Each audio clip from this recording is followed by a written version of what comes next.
ब्रह्मगिरीचा हा मला वाटतंय हा शेवटचा पडाव असू शकतो होते. खूप वरती आलोय, दमादम माहोल आहे इकडे, पूर्ण गाव धुक्का झालेला आहे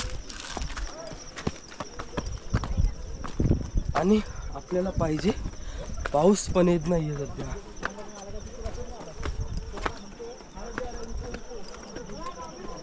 तर मित्रांनो फायनली बघू शकतात हे ब्रह्मगिरी मुख्य दर्शन सर्वात जुने आणि सर्वात महत्त्वाचे, म्हणजे हे सर्वात आधी पहिला मंदिर आहे हा. आणि इथे भाई आतमध्ये गेलात तर तुम्हाला त्र्यंबकेश्वरला जशी शिवलिंग आहे तशी शिवलिंग आहे. आतमध्ये ब्रह्मा विष्णू महेश तिघं देव तुम्हाला दिसतील. एकदम असं एकदम साक्षात शिवलिंग आहे. आतमध्ये गौमुखातून पाणी पण येते ते पण आहे आणि एक छोटासा तलावसारखं पण आहे आणि खूप छोटं मंदिर आहे. बाकी गर्दी तुम्ही बघू शकतात, खूप मोठी गर्दी आहे. गर्दी दाखव ना, मोठी गर्दी आहे पूर्ण एकदम.